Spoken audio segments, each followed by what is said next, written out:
Tu as voulu améliorer le rendement? Le rendement et puis le comportement du sol. D'accord. Et ça a donné des résultats assez rapidement? Au bout de quelques années quand même.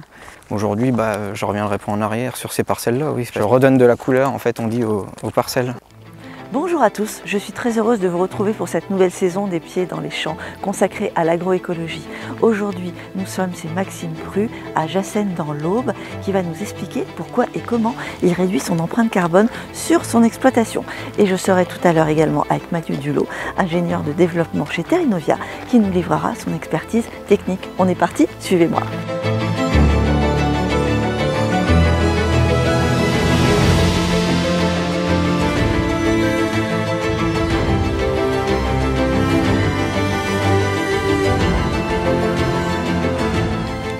Bonjour Maxime. Bonjour Stéphanie.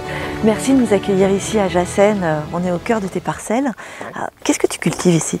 Donc des betteraves, du colza, des céréales, blé, de l'orge, des petits pois, du tournesol. Et alors quel est le signe particulier de ta ferme? Je me suis engagé dans le label HVE. En quoi ça consiste? C'est respecter un cahier des charges et pour améliorer la fertilité des sols, essayer d'améliorer nos pratiques. D'accord. Et est-ce que tu peux me dire alors comment t'en es venu à mettre en place cette démarche de certification?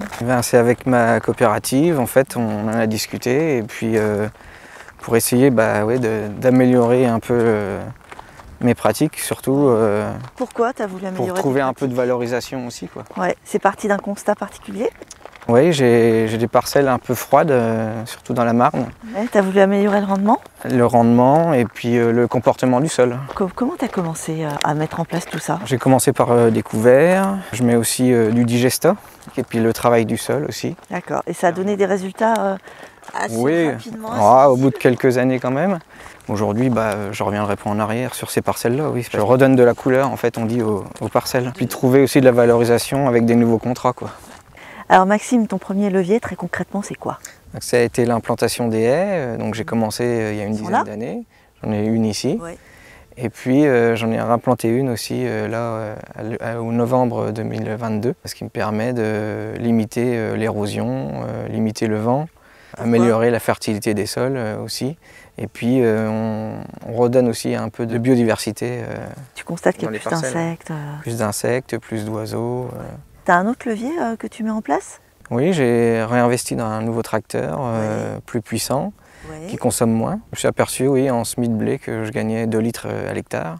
Ouais, c'est donc c'est quand même intéressant. Oui. Il y a d'autres leviers? Est-ce que tu utilises des légumineuses, des couverts? Oui, donc j'ai ressorti sur mes engrais verts plus de légumineuses et des crucifères aussi, en essayant d'implanter aussi avec du digesta pour les faire un peu plus se développer. Et puis redonner de la couleur au sol aussi, c'est important.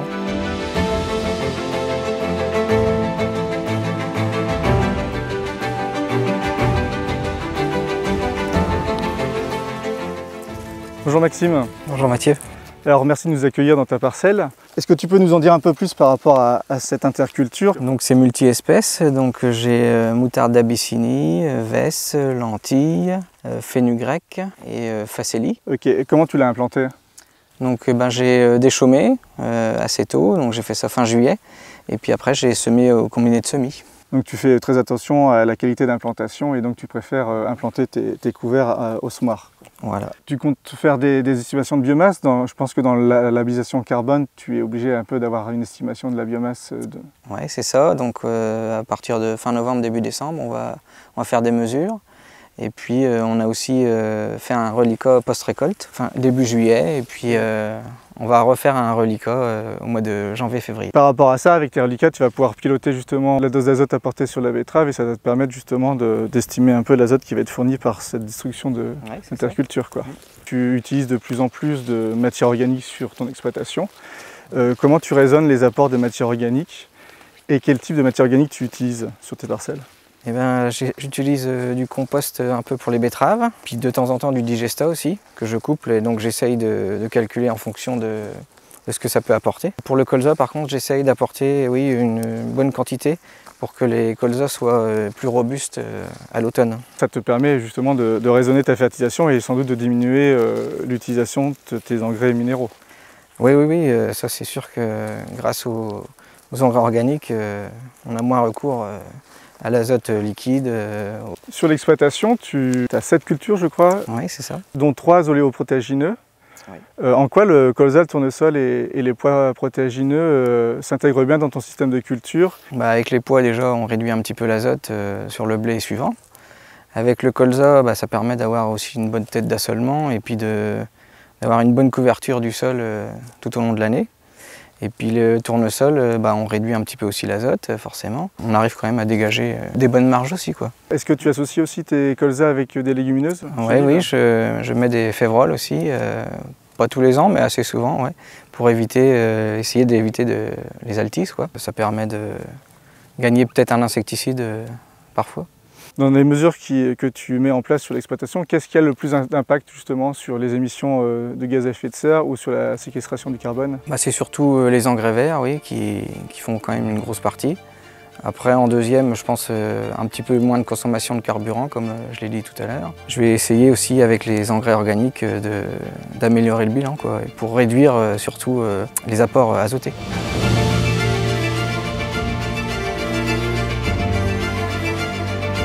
Alors Mathieu, nous avons vu dans le détail les leviers agroécologiques que met en place Maxime. Qu'est-ce que tu penses de sa méthode pour réduire l'empreinte carbone de son exploitation? Alors c'est vrai que l'enjeu carbone va être de plus en plus au cœur des réflexions techniques des agriculteurs.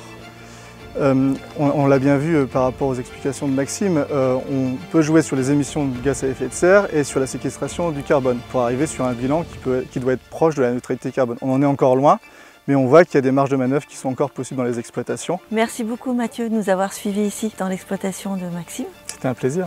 Voilà, c'est fini. Merci à tous de nous avoir suivis. N'oubliez pas, vous pouvez liker, partager, nous faire part de vos commentaires. Moi, je vous retrouve pour un prochain épisode des Pieds dans les champs. À très bientôt.